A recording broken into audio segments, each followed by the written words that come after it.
ഇന്ന് നമുക്ക് നമ്മുടെ നാടൻ കൊഴുക്കട്ട തയ്യാറാക്കുന്നത് എങ്ങനെയാണെന്ന് നോക്കാം.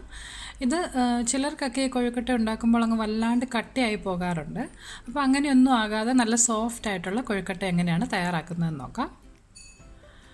ഇന്നത്തെ നമ്മുടെ കൊഴുക്കട്ടയുടെ ഉള്ളിലേക്ക് വെക്കുന്ന ആ ഫില്ലിങ്ങിനുള്ള ശർക്കര ഞാനിവിടെ ആദ്യം ഒന്ന് ഉരുക്കിയെടുക്കുകയാണ്. ഞാനിവിടെ ഒരു 1/2 കപ്പ് ശർക്കര ചെറുതായിട്ട് ആക്കിയതിന് ശേഷം അതിലേക്ക് ഒരു 1/4 കപ്പ് വെള്ളം ഒഴിച്ചൊന്ന് ഉരുക്കാൻ വെച്ചിട്ടുണ്ട്. ഇത് ഉരുക്കി കഴിയുമ്പോൾ നമുക്ക് ഒന്ന് അരിച്ച് മാറ്റി വയ്ക്കണം. പിന്നെ മറ്റൊരു പാൻ അടുപ്പത്ത് വെച്ച് അതിലേക്ക് ഒരു 1/2 കപ്പ് വെള്ളം ഒഴിച്ചു കൊടുത്തിട്ടുണ്ട്. ഇന്നത്തെ നമ്മുടെ കണക്കെന്ന് പറഞ്ഞാൽ 1 കപ്പ് പൊടിയാണ് ഞാനിവിടെ എടുക്കുന്നത്, അരിപ്പൊടി. അപ്പോൾ അതിലേക്ക് ചേർക്കാനായിട്ട് 1/2 കപ്പ് വെള്ളമാണ് എടുത്തിട്ടുള്ളത്.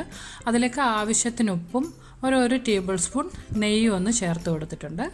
ഈ വെള്ളം നന്നായിട്ടൊന്ന് തിളച്ച് വരുന്നത് വരെ ഒന്ന് വെയിറ്റ് ചെയ്യാം. ഇപ്പം നമ്മുടെ വെള്ളം ഇവിടെ നന്നായിട്ട് തിളയ്ക്കാൻ തുടങ്ങിയിട്ടുണ്ട്. ഈ സമയം ഇതിലേക്ക് അരിപ്പൊടി ചേർത്ത് കൊടുക്കുക. ഞാനിവിടെ ഒരു കപ്പ് വറുത്ത അരിപ്പൊടിയാണ് കേട്ടോ. നമ്മൾ അപ്പത്തിനും പത്തിരിക്കൊക്കെ ഉപയോഗിക്കുന്ന വറുത്ത അരിപ്പൊടിയാണ് ഇതിലേക്ക് ചേർത്തിട്ടുള്ളത്.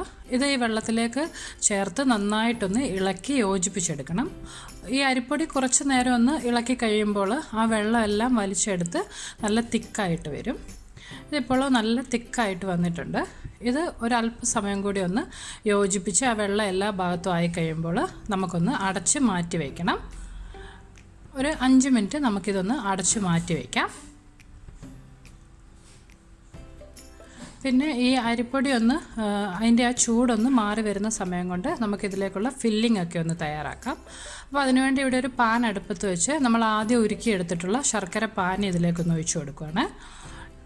ഈ ശർക്കര പാനി ഒന്ന് ചൂടായി വരുമ്പോൾ അതിലേക്ക് കുറച്ച് ജീരകം പൊടിച്ച് ചേർത്ത് കൊടുക്കണം. നിങ്ങൾക്ക് ഈ ജീരകത്തിന് പകരം വേണമെങ്കിൽ ഏലക്ക പൊടിച്ചാണെങ്കിലും ചേർത്ത് കൊടുക്കാം.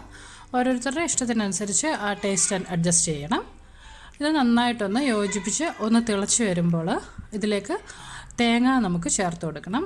ഞാനിവിടെ ഇന്നത്തെ ഈ കൊഴുക്കട്ട ഫില്ലിങ്ങിന് വേണ്ടിയിട്ട് ഒരു മുറി തേങ്ങ ചിരകി എടുത്തിട്ടുണ്ട്.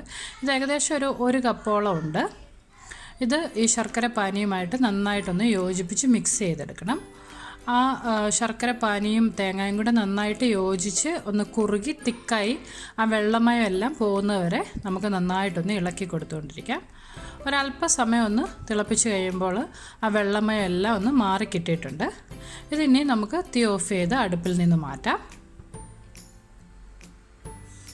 അടുത്തതായിട്ട് നമ്മൾ ആദ്യം വാട്ടിക്കൊഴിച്ച് വെച്ചിട്ടുള്ള നമ്മുടെ മാവിലെ ചൂട് കുറച്ചൊന്ന് പോയിട്ടുണ്ട്. ഇത് മറ്റൊരു പാത്രത്തിലേക്ക് മാറ്റിയതിന് ശേഷം ഇനി നന്നായിട്ട് കയ്യിലൊരല്പം എണ്ണയോ അല്ലെങ്കിൽ വെള്ളമോ തേച്ച് നന്നായിട്ടൊന്ന് കുഴച്ചെടുക്കണം. നല്ല സോഫ്റ്റ് ആയിട്ടുള്ളൊരു മാവിൻ്റെ പരുവത്തിൽ ഇതൊന്ന് കുഴച്ച് നമുക്കെടുക്കാം. ഒരല്പസമയം നന്നായിട്ട് കൈ കൊണ്ട് കുഴച്ചാൽ മതി കേട്ടോ. പിന്നെ കൈ പൊള്ളുന്നുണ്ടെന്ന് തോന്നുവാണെങ്കിൽ അല്പം വെള്ളം ഒന്ന് കയ്യിൽ തൂത്തതിന് ശേഷം ഇതിപ്പോൾ നന്നായിട്ട് ഞാനിവിടെ ഒന്ന് കുഴച്ചെടുത്തിട്ടുണ്ട്. ഇനി ഇതിൽ നിന്ന് കുറേശ്ശെയായിട്ട് നമുക്ക് എടുത്ത് ചെറിയൊരു നാരങ്ങയുടെ വലുപ്പത്തിലൊന്ന് ഉരുട്ടിയെടുക്കാം. കുറച്ച് എടുത്ത് ഒരു നാരങ്ങയുടെ വലുപ്പത്തിൽ ഉരുട്ടിയതിന് ശേഷം നമുക്കിതൊന്ന് പരത്തിയെടുക്കണം. മറ്റേ കയ്യിലേക്ക് വെച്ച് ഒന്ന് നല്ല സോഫ്റ്റായിട്ട് വലിയ കട്ടിയില്ലാതെ കനം കുറച്ചൊന്ന് പരത്തിയെടുക്കാം.